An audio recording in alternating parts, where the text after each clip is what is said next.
Honorables députés, vénérables sénateurs, distingués invités, mesdames et messieurs. Monsieur le Président de l'Assemblée nationale, Madame le Président du Sénat, c'est avec émotion que je me trouve ici dans cet hémicycle et comme je l'avais dit, Monsieur le Président, cela me rappelle un certain nombre d'années que j'ai passées en siégeant au sein de cette importante et belle institution. Et c'est donc pas sans une certaine émotion que je me retrouve ici et toujours avec cette même émotion, je vais m'adresser à vous, mesdames, messieurs les parlementaires. Notre Constitution et les dispositions de son article 24 nous offrent l'opportunité de convoquer le Parlement en congrès afin d'y délivrer une communication, un message.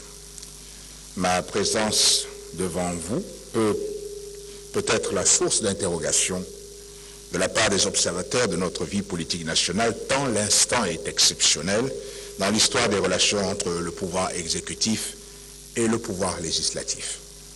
À propos de ces interrogations, je vais donc vous répondre sans détour. Vous imaginez bien et vous doutez bien que le sujet important qui me conduit à m'exprimer devant vous est notre pays, le Gabon. Je suis donc venu vous parler du Gabon. Je suis venu vous parler de notre pays. Je suis venu vous parler de cette belle nation que nous devons réapprendre à aimer de toutes nos forces.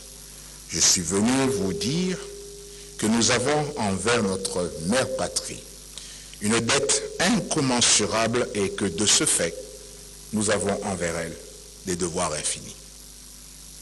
Alors si vous l'oubliez bien, mesdames et messieurs, parlons du Gabon. Une observation attentive de l'histoire de notre pays nous enseigne que nous sommes le fruit d'un peuplement issu des quatre coins du continent par des hommes et des femmes qui fuyaient la guerre, la famine, les maladies, afin de trouver paix et sécurité en cette terre hospitalière.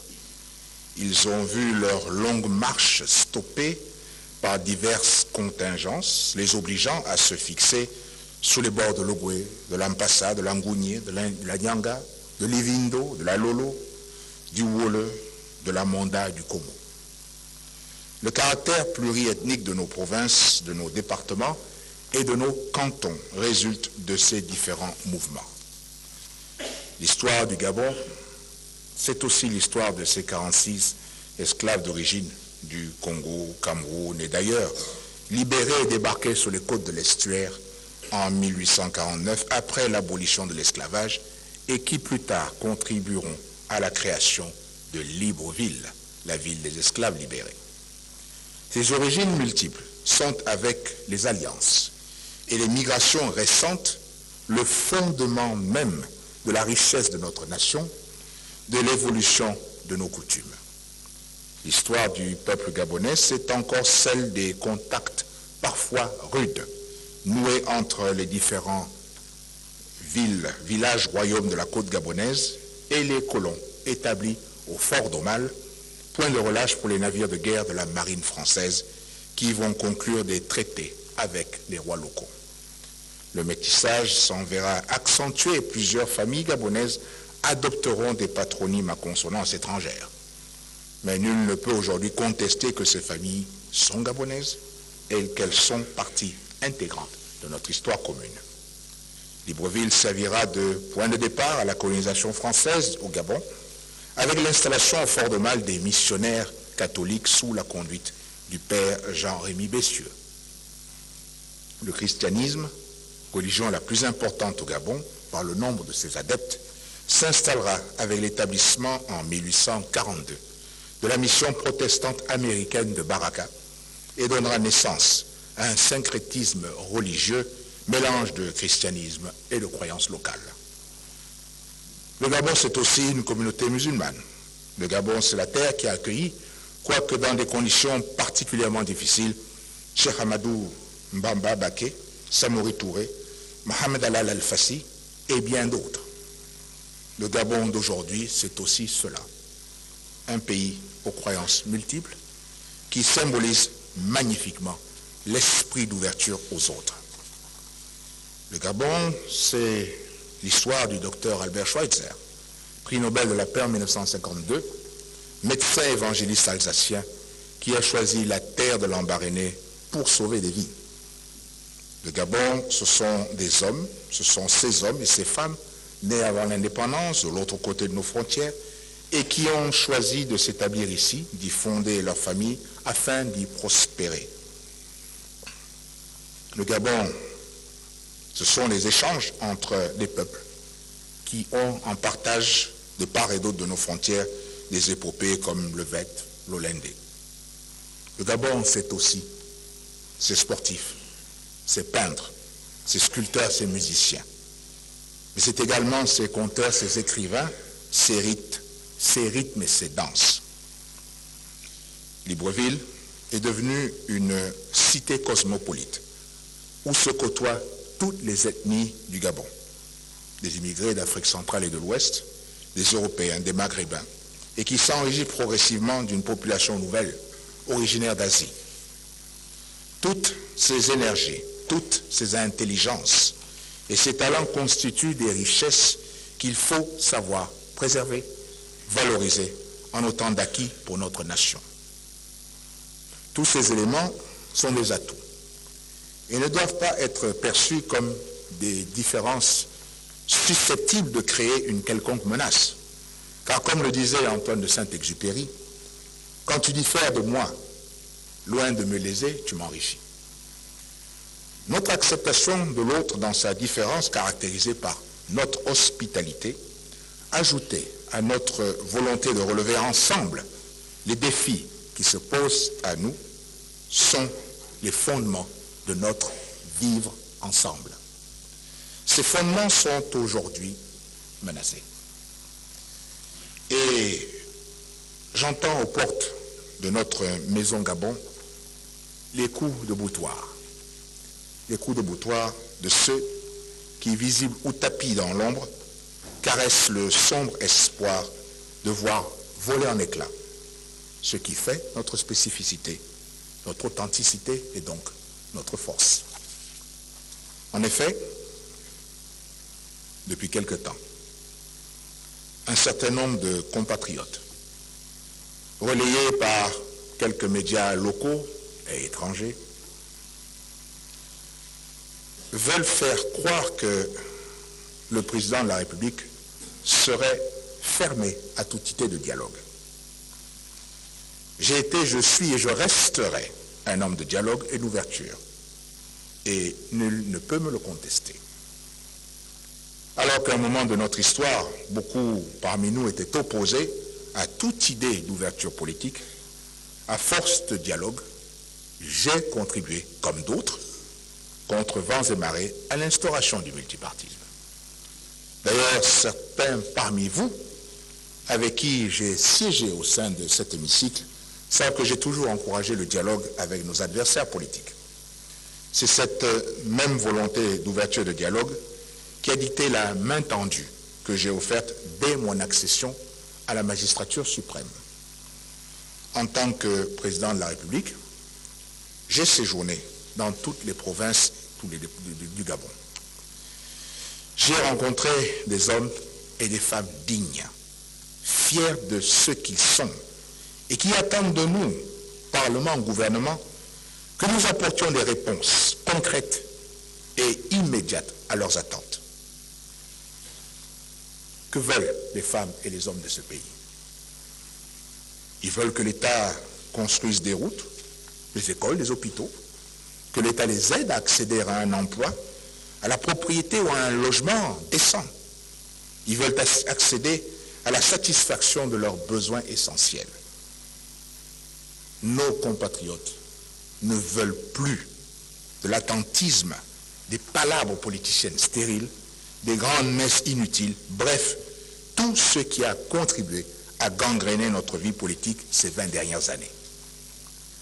Partout où je me suis rendu récemment, d'Oyem Abitam, de Lambaréné à Lebamba, en passant par Fougamou, Mouila, Ndende, nul ne m'a posé la problématique du dialogue politique comme étant une préoccupation primordiale.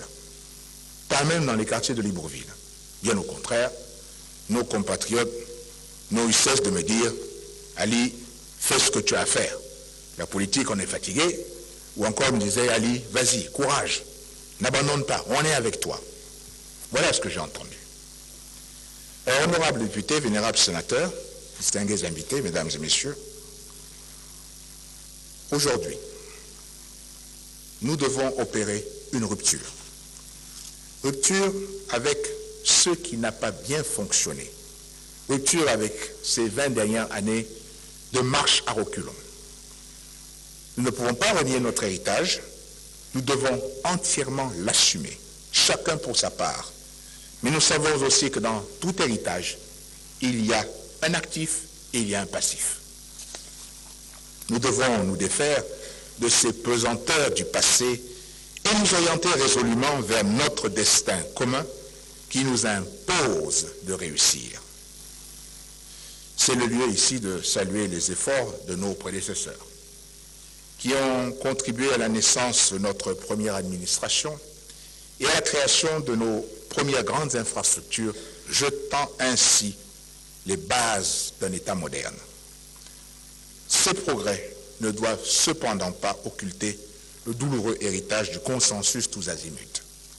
En effet, de l'avis de nombreux observateurs, tant au Gabon qu'à l'étranger, l'hyperpolitisation de notre société et nos multiples incohérences ont été un frein à son développement pourtant bien engagé.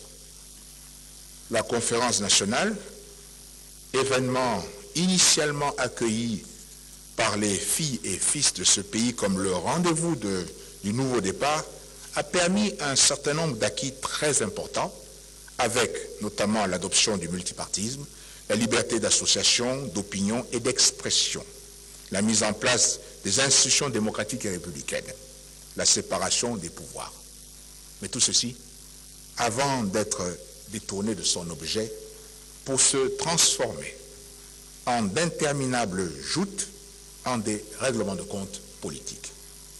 Dans ce sens, la vérité des faits impose de reconnaître que l'adoption du multipartisme a donné lieu à une odyssée vers la création de partis politiques à caractère provincial, régional, ethnique et même dans certains cas familial.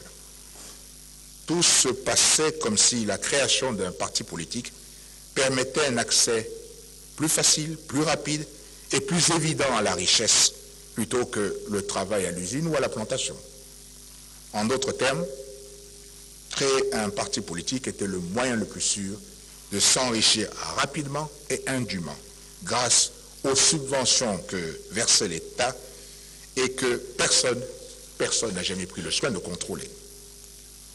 Ce fut aussi cela le résultat des accords de Paris dont la tenue, rendue nécessaire par les violences de janvier et février 1994, a produit des résolutions qui seront vite contestées par ceux-là même qui ont contribué à sa mise en place. Nous nous sommes dotés d'un code électoral strict, plus rigoureux que les modèles français, allemands et américains. Et cependant, celui-ci a été systématiquement contesté et remis en cause par les perdants. Nous avons passé beaucoup trop de temps à ne faire que de la politique au détriment du développement économique et social de notre pays et du bien-être de ses populations. Ces mêmes populations ont été transformées en spectatrices impuissantes de leur destin alors que les hommes politiques allaient et venaient de négociations en arrangement, souvent guidés par des appétits personnels. Il y eut ensuite les accords d'Arambo, où la réflexion sur la question des élections a conduit à la création de la Commission électorale nationale autonome et permanente, la CENAP, mais qui, à peine créée, a également essuyé des contestations et même des accusations. 22 ans après la tenue de la conférence nationale, après tous les constats que nous avons pu faire et les échecs que nous avons essuyés, devons-nous organiser une conférence nationale dite souveraine dont le but affirmé n'a d'autre objet que de perpétrer un véritable coup d'État constitutionnel, ouvrant ainsi la voie à la tenue de petits arrangements entre amis. La politique devrait-elle se résumer en Afrique à des grandes messes où tout le monde trouve son compte? Je refuse. Je refuse cette conception tropicale de la gestion des affaires publiques. C'est pourquoi, à notre sens, la demande d'une telle rencontre masque mal l'indigence d'une opposition en manque de projet et qui a été battue à chaque élection, à chaque échéance électorale. Elle cherche aujourd'hui à s'exonérer des lois de la République pour tenter d'exister et d'accéder au pouvoir par effraction. Ceux qui demandent cette conférence manifestent en fait leur aigreur de ne plus être aux affaires.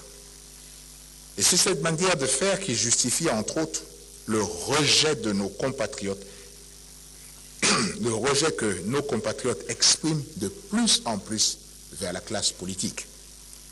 De nombreuses personnalités, à l'étranger comme chez nous, s'étonnent de cette nouvelle tendance qui veut qu'au Gabon,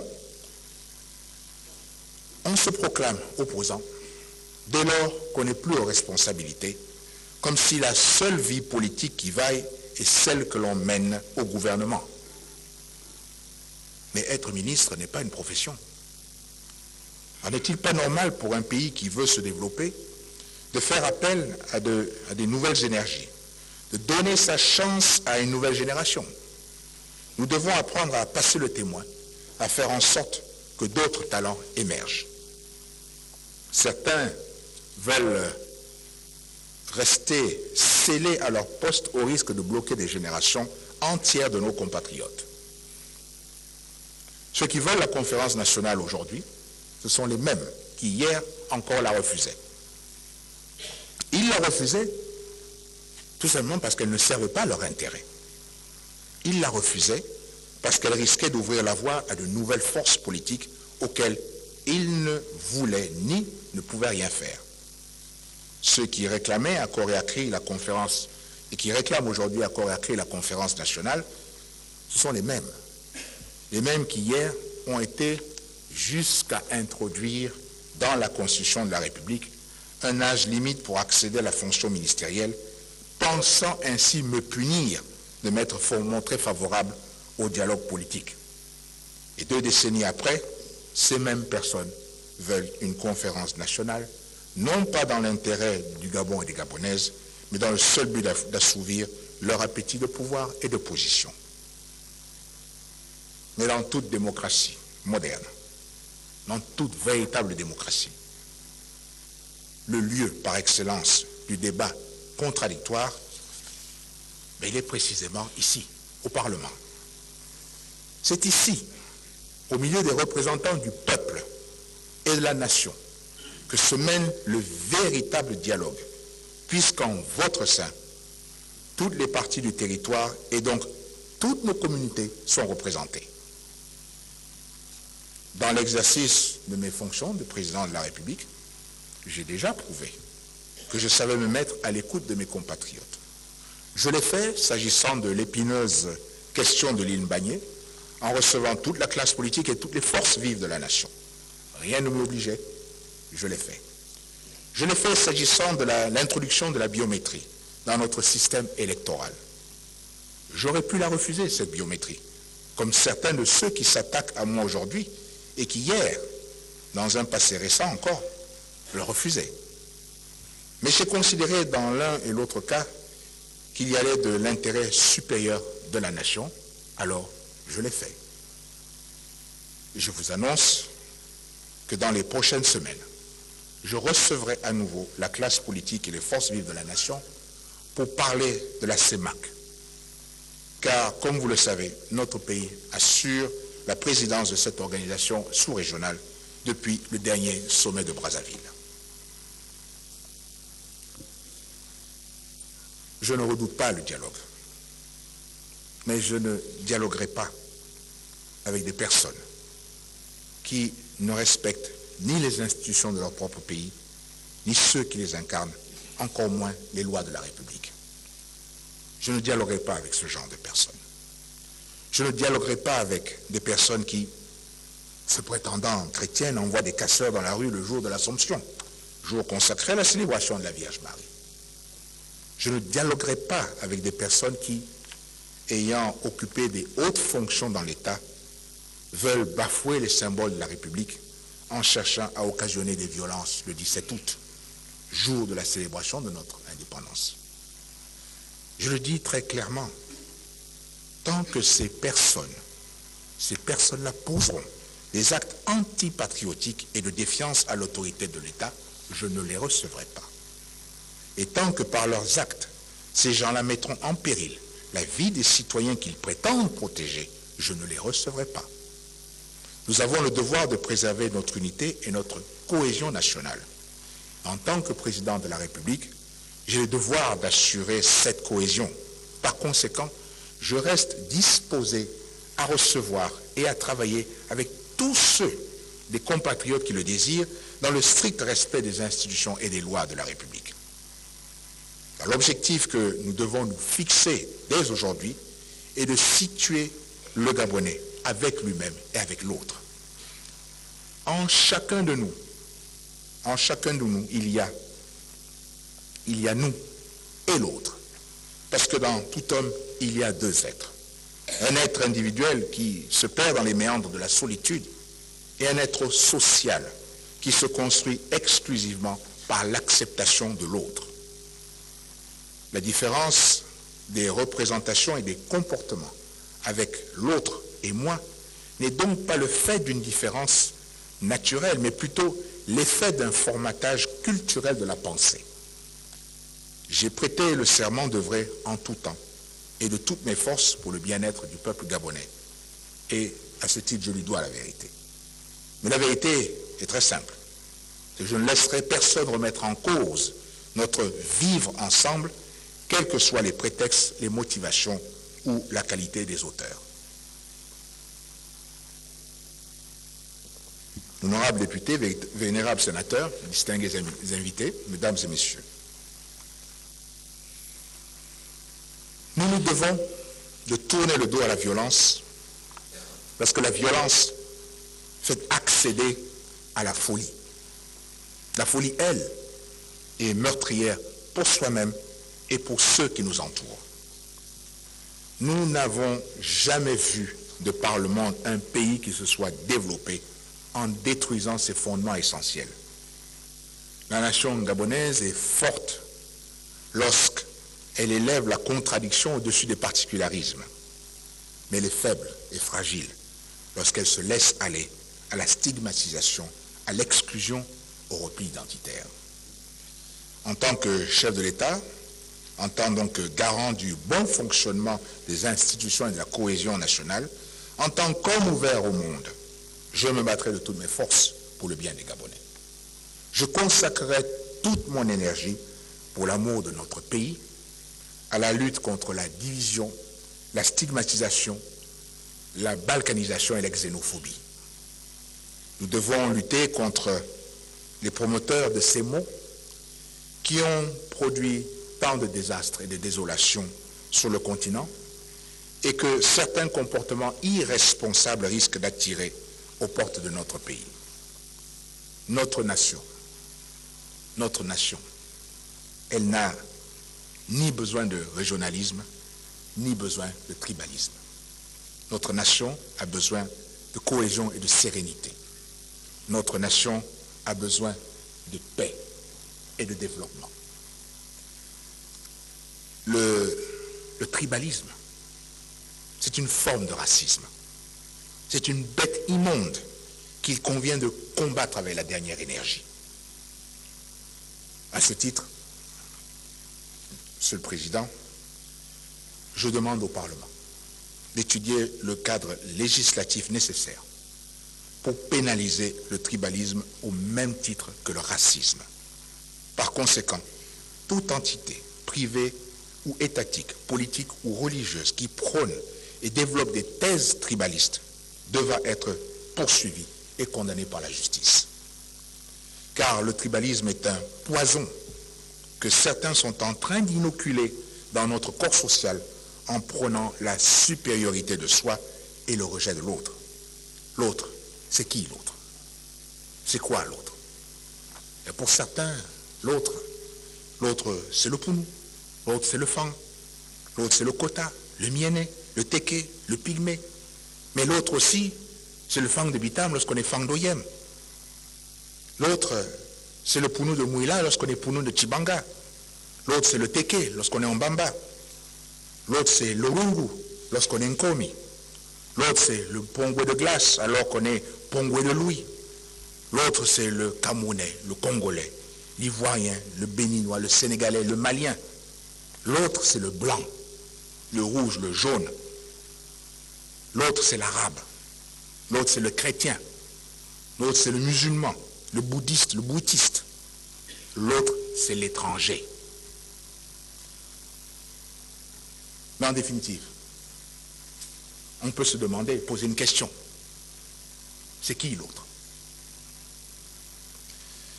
Certains d'entre nous pensent que le président de la République ne devrait pas évoquer ce genre de questions. Ceux qui pensent ainsi s'imaginent que l'on fait disparaître la poussière en la mettant sous le tapis. Agir de cette manière, c'est refuser de regarder la réalité en face. D'autres pensent qu'il serait préférable de rester indifférent et que le problème finira bien par disparaître. À ces compatriotes qui réfléchissent ainsi, j'aimerais poser une simple question. Comment le président de la République peut-il garantir la cohésion nationale s'il reste indifférent face à un mal qui menace notre nation? Non, mesdames et messieurs. Non, nous ne pouvons pas rester indifférents. Et nous ne pouvons pas laisser l'indifférence nous dévorer. Il me revient à l'esprit, à l'heure où je m'exprime devant vous, ce poème de Martin Niemöller, pasteur allemand, décédé le 6 mars 1984 et qui, pendant la Deuxième Guerre mondiale, a écrit, et je cite, « Quand ils sont venus chercher les communistes, je n'ai rien dit. Je n'étais pas communiste. Quand ils sont venus chercher les syndicalistes, je n'ai rien dit. Je n'étais pas syndicaliste. Quand ils sont venus chercher les juifs, je n'ai pas protesté. Je n'étais pas juif. Quand ils sont venus chercher les catholiques, je n'ai pas protesté. Je n'étais pas catholique. Puis, ils sont venus me chercher. Et là, il ne restait personne pour protester. » Fin de citation. Ce texte traduit les dangers de l'indifférence. Le mal que nous refusons de combattre finit toujours par nous atteindre. Alors le temps est venu pour nous de tourner la page de la contestation honteuse, fondée sur le tribalisme. Le temps de la recherche d'une promotion non pas sur la base du mérite, mais sur la seule appartenance ethnique ou tribale. Ces temps-là, mesdames et messieurs, sont révolus. La géopolitique a sûrement été nécessaire pour que la nation se reconnaisse dans ses dirigeants. Elle a sûrement été nécessaire pour bâtir et consolider notre lien social. Mais aujourd'hui, nous devons tourner la page. La géopolitique, sortie de son contexte, a favorisé la constitution de baronnies. Elle a permis la mise en place d'une gestion féodale des élites qui a eu pour conséquence de fragiliser l'État et de paralyser par endroits l'action publique. Celle-ci se confondant avec la volonté de tel ou tel roi de lait. Je parlais tantôt de la nécessité d'accepter l'autre. Je me dois de préciser que cette acceptation de l'autre est une attitude d'écoute, d'observation et d'objectivation permanente. C'est pour cela que nous devons lire notre relation avec l'autre dans un paradigme d'ethnosociabilité. Ce paradigme se traduit par le souci pour chacun de nous de manifester son besoin profond d'entretenir avec autrui des relations humaines, des relations saines, des relations construites sur le respect, la considération de l'autre, l'envie et le besoin de se connaître pour repousser le cancer social qu'est le tribalisme. Honorables députés, vénérables sénateurs, distingués invités, mesdames et messieurs, nous sommes une nation parce que nous avons en partage notre passé. Nous sommes une nation parce que nous avons des ressentis communs, une vision commune du monde qui nous entoure. Nous sommes une nation parce que nous avons décidé d'avoir notre partage en avenir. La nation gabonaise, c'est la prise en compte effective de toutes ses composantes sociales. Ce sont ces hommes, mais aussi ces jeunes et ces femmes qu'il nous faut intégrer dans la gestion des affaires publiques. Je demande au gouvernement et au Parlement de légiférer dans les meilleurs délais afin qu'une place plus importante soit réservée aux femmes et aux jeunes sur les listes électorales, sur les listes de candidature aux élections locales et au sein des exécutifs locaux. Cela implique une répartition équitable que j'envisage à 30% pour les femmes et à 30% pour les jeunes de 18 à 35 ans.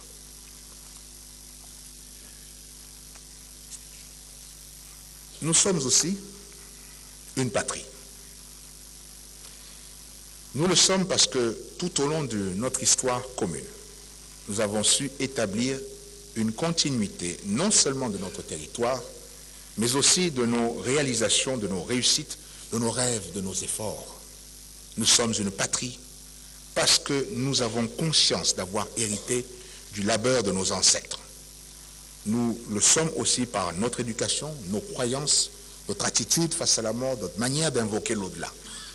La patrie nous est consubstantielle, en ce sens que nous venons au monde en recevant 1000 fois plus de notre pays que nous ne pouvons lui apporter.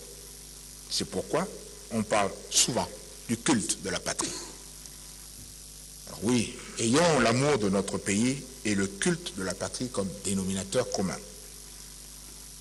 Nous ne pouvons pas aimer notre pays à reculons. Nous qui sommes aux responsabilités aujourd'hui, nous devons prendre conscience que le Gabon nous regarde, la jeunesse gabonaise nous regarde. De quel pays avons-nous hérité? Et quel pays allons-nous léguer à nos enfants? Dans quel état sera-t-il? C'est ici que je voudrais faire appel à une autre notion, quelque peu surannée pour certains, mais tellement essentielle. Cette notion, le patriotisme. Le patriotisme relève de l'attachement profond que nous devons à notre pays. Le patriotisme, c'est ce qui nous pousse à situer l'intérêt général au-dessus de nos intérêts particuliers et partisans. Le patriotisme, c'est la volonté et la détermination de préserver notre bien commun. Le patriotisme, c'est très simple. C'est Gabon d'abord. Alors le patriotisme, ce n'est pas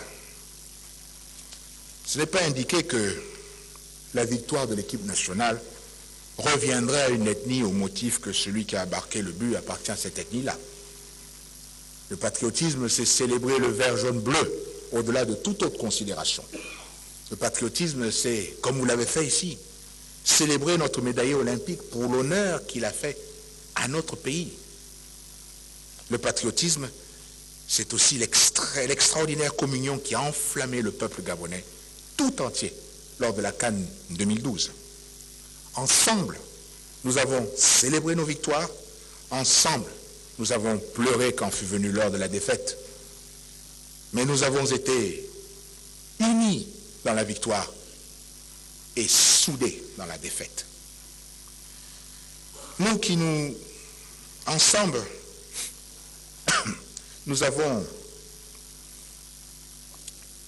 une question que nous devons nous poser et que nous qui nous érigeons en donneurs de leçons, nous sommes souvent demandés si dans l'exercice quotidien de nos fonctions respectives, nous avons toujours placé l'intérêt général au-dessus de nos intérêts particuliers. Combien de fois avons-nous signé un acte administratif avec la pleine conscience que cela ne servait pas l'intérêt général?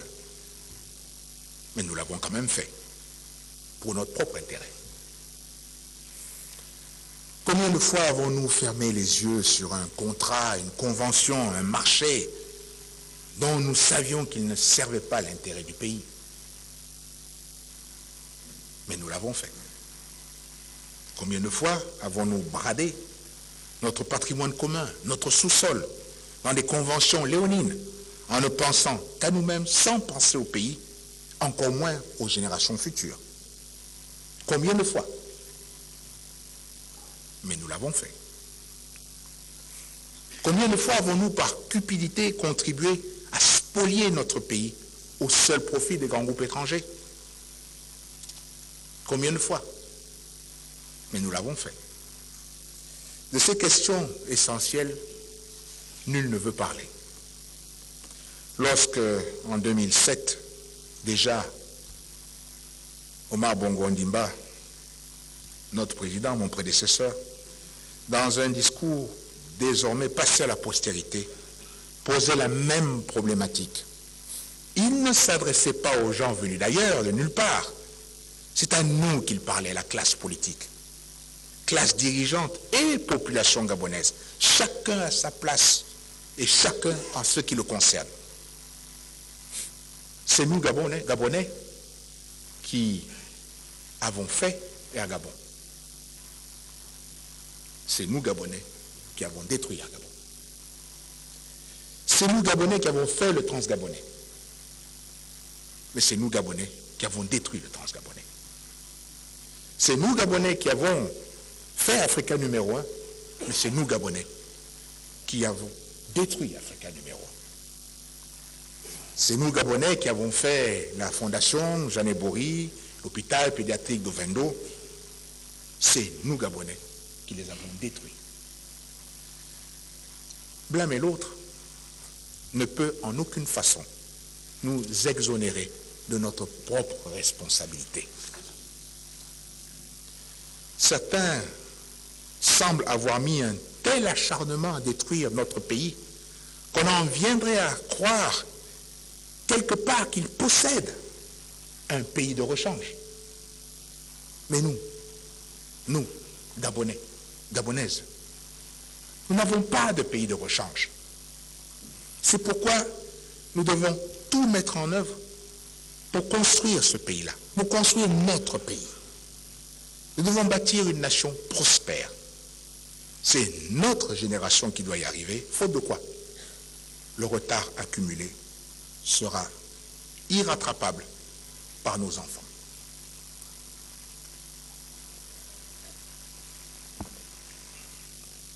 Honorables députés, vénérables sénateurs, distingués invités, mesdames et messieurs, il est important pour nous d'en finir avec le laxisme, l'attentisme, l'immobilisme et la paresse. Il faut déserter le camp des partisans du moindre effort et passer à l'action. Aucun pays ne s'est développé sans mettre de l'ardeur au travail.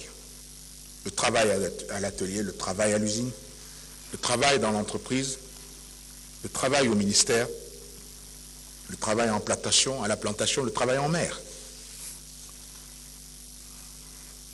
Mon rêve et mon ambition sont de construire un Gabon fort, Gabon uni et rassemblé, un Gabon d'une prospérité toujours plus accrue, un Gabon où il fait bon vivre, un Gabon immortel et digne d'envie, un Gabon émergent.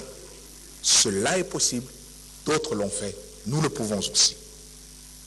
Mais aucun décret ne fera du Gabon un pays émergent. Nous ne deviendrons que si nous le désirons ardemment et si nous nous mettons résolument au travail. Dans un environnement international marqué par la concurrence, nous devons prendre conscience qu'il nous revient de dessiner la place du Gabon en Afrique et dans le monde. Nous avons le devoir, nous qui avons succédé au père fondateur, d'aller plus loin afin de léguer à nos enfants un pays dont ils puissent être fiers. L'amélioration du quotidien des Gabonais, c'est le fondement du contrat que j'ai passé avec mes compatriotes qui m'ont porté à la tête de notre pays. C'est fort de cela que j'ai proposé un projet de société avec des données maîtrisées et réalistes. Ce projet, auquel le peuple gabonais a adhéré, je l'ai décliné en un plan stratégique Gabon émergent, PSGE. Depuis 3 ans, nous avons mis en œuvre une politique de réforme et sociale ambitieuse qui guide désormais notre développement. Ces réformes sont aujourd'hui saluées par les gouvernements et les organismes les plus compétents. Ainsi, la réforme budgétaire en cours, nécessaire à la consolidation de nos finances publiques, recommande que les pratiques courantes de nos administrations migrent progressivement vers les principes et les bonnes pratiques observées au plan international et véhiculées par les partenaires techniques et financiers dont le FMI, la Banque mondiale, l'Union européenne, la Banque africaine de développement, etc. Ces principes et bonnes pratiques prescrivent qu'avant d'être exécutées, toute dépense, notamment la dépense d'investissement, doit faire l'objet de plans de passation de marché, de plans d'engagement, de plans d'ordonnancement répondant au principe selon lequel l'État ne paie qu'après service fait. L'État ne paye qu'après service fait. Cela permet de s'assurer que le règlement correspond bien au niveau de la réalisation des travaux sur le terrain. Les résultats que nous avons atteints à ce jour ne sont pas encore satisfaisants à nos yeux, mais ils nous encouragent à persévérer dans la poursuite de notre rythme de réforme. Parmi les travaux que nous avons engagés, il y a aussi notre projet de code en matière de développement durable qui sera la synthèse de toutes les réflexions évoquées au niveau mondial dans ce domaine. Il s'agit pour nous d'initier et d'être les premiers à mettre en œuvre une vraie politique dans le domaine du développement durable, non pas parce qu'il s'agit d'un sujet à la mode, mais parce que notre pays peut devenir le modèle du continent, voire, nous l'espérons, un leader mondial dans ce domaine. La loi que nous voulons mettre en place reposera sur les principes et les objectifs fondamentaux de l'action des pouvoirs publics, des opérateurs économiques et de la société civile pour assurer un développement durable. L'objectif étant de promouvoir un processus de développement qui intègre de manière équilibrée et synergique les dimensions économiques, sociales et environnementales pour satisfaire les besoins des générations présentes sans compromettre les capacités des générations futures à satisfaire leurs besoins, tout en préservant notre patrimoine naturel, économique, physique, humain, social et culturel. Le développement durable que nous envisageons sera l'exemple de ce qui doit être fait pour que nos compatriotes retrouvent et reprennent possession de leur développement grâce à la multitude de richesses dont nous disposons et que notre terre nous offre. Aujourd'hui, dans un esprit de responsabilité, tous nos efforts sont consacrés à la mise en œuvre de notre programme de développement dans la durée et sur tout l'ensemble du territoire. Le pilier central de ce programme est le nouveau schéma directeur d'infrastructure que j'ai ici avec moi et qui vous sera, mesdames et messieurs, les membres du Parlement, distribué. Celui-ci permettra au Gabon de veiller à ce que les meilleures infrastructures se développent à travers la mise en place de projets prioritaires planifiés et ordonnés dans tous les secteurs économiques. La seule manière de lutter contre les erreurs du passé reste le renforcement de notre dispositif institutionnel. Nous avons donc pour la cause réuni des experts du monde entier pour travailler sur la compilation de ce projet et pour en faire un plan solide, réalisable, prêt à être mis en œuvre. C'est ce plan que l'exécutif met progressivement en œuvre. Nous croyons fermement qu'il s'agit d'un plan sur lequel nous, dirigeants gabonais, pouvons nous appuyer pour un développement global et harmonieux de notre pays. Le résultat attendu sera de doter notre pays d'infrastructures structurées et plus compétitives, assurant une croissance durable de notre économie. Les premiers fruits sont à présent visibles. Nous enregistrons en effet depuis 2010 une croissance économique qui oscille entre 5,6% à 6,7%, dans un environnement international secoué par la crise économique survenue depuis des décennies. Mais il est à noter que pour la première fois depuis des décennies, la part hors pétrole de notre PIB contribue pour près de 12%, pour plus de 12% à notre taux de croissance actuel. Ceci est important à souligner, car ça montre bien l'effort de diversification de notre économie. Pour atteindre les objectifs que nous sommes fixés, j'ai demandé dès 2010 au gouvernement de développer et de faciliter la réalisation de ce plan, lequel a été conçu en prenant en compte les infrastructures existantes, notre potentiel de croissance et notre vision d'un Gabon émergent.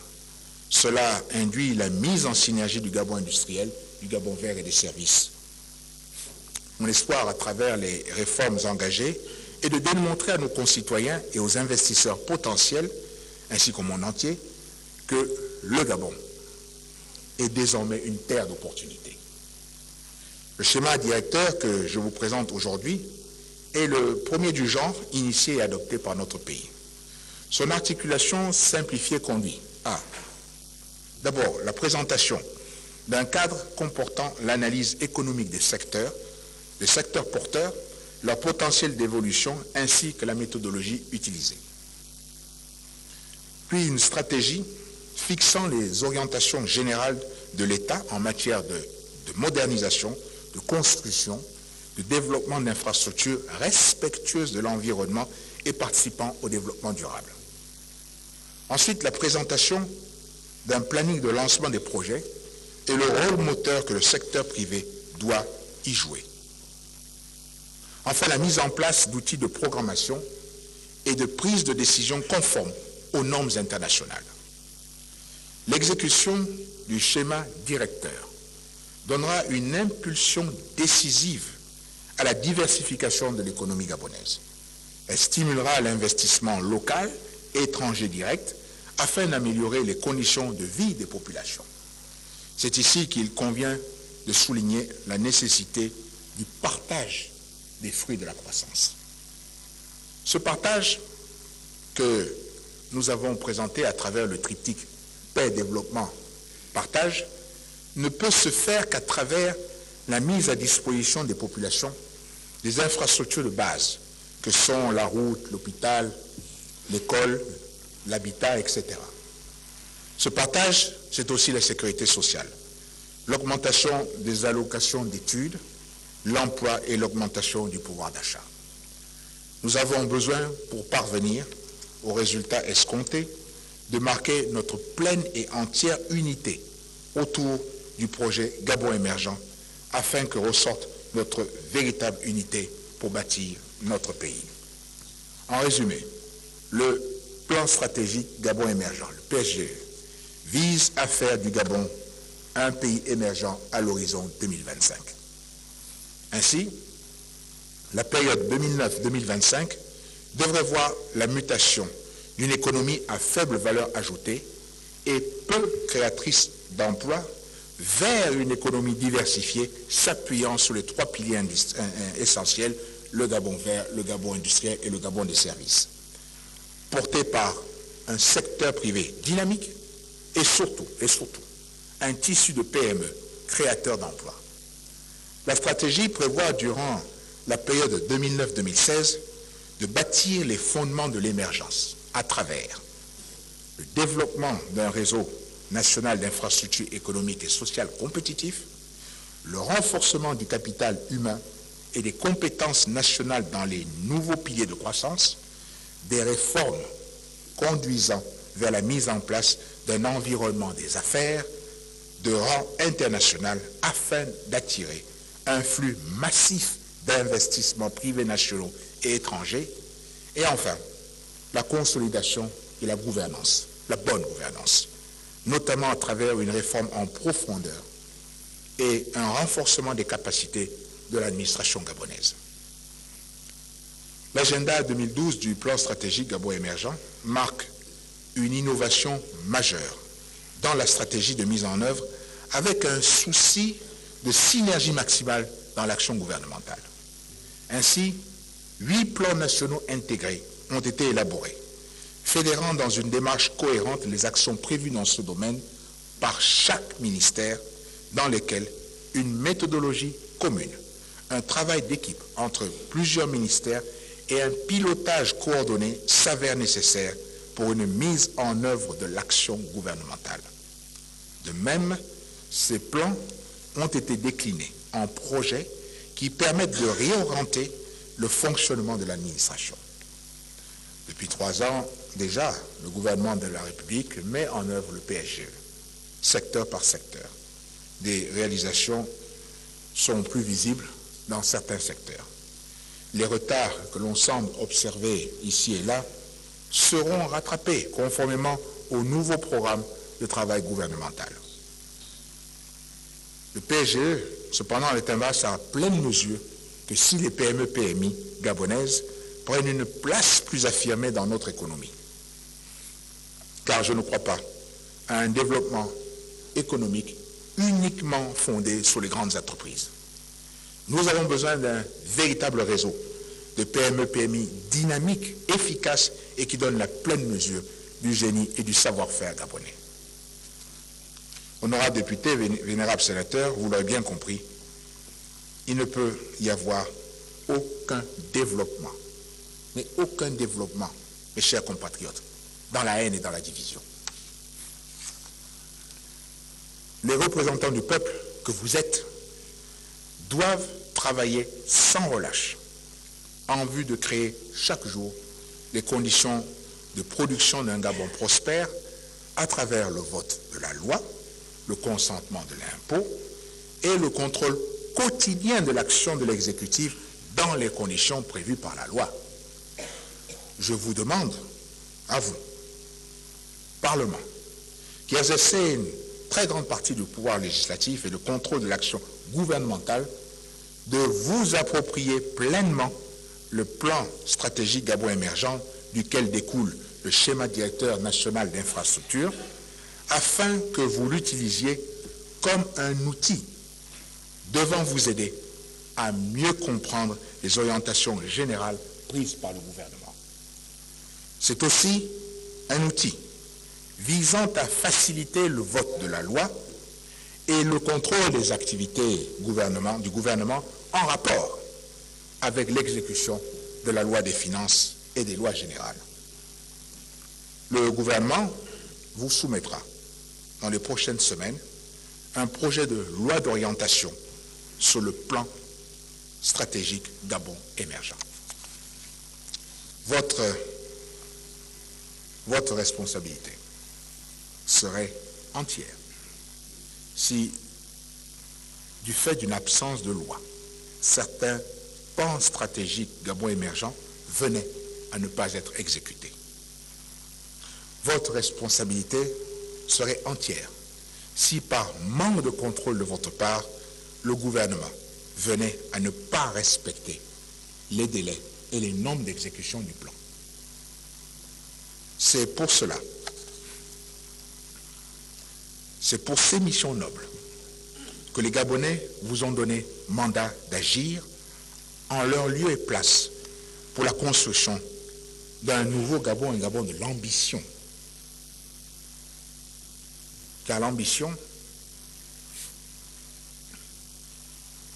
comme fondement de l'action, l'ambition comme moteur principal du développement.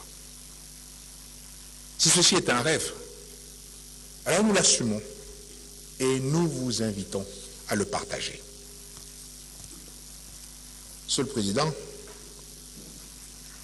honorables députés, véritables sénateurs, je vous prie de m'excuser de la longueur du propos qui était le mien, mais vous comprendrez aisément que m'étant donné la possibilité de venir dans cet hémicycle vous entretenir,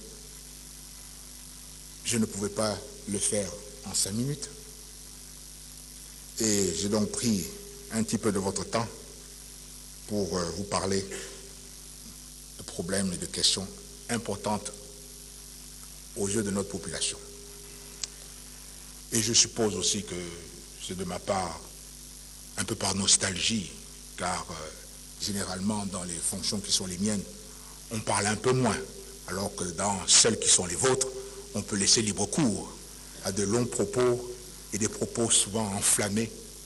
Et c'est peut-être cette ambiance que je regrette qui m'a poussé à venir m'entretenir devant vous et qui m'a fait repenser à d'autres périodes où je me trouvais devant vous ici pour vous entretenir d'autres sujets. Mais j'apprécie cet exercice, j'apprécie le fait de venir pouvoir m'entretenir avec les représentants de la nation. Car, encore une fois, ceci démontre bien la vitalité de notre démocratie, la force de nos institutions, la solidité de notre État. Et ceci montre bien que notre pays, ce pays-là est en marche. Et c'est le Gabon moderne que je défends. C'est ce Gabon que nous devons bâtir. C'est ce Gabon dont je suis venu vous parler, qui a encore de beaux jours devant lui. Vive la République, que Dieu vous bénisse. Que Dieu bénisse le Gabon, je vous remercie.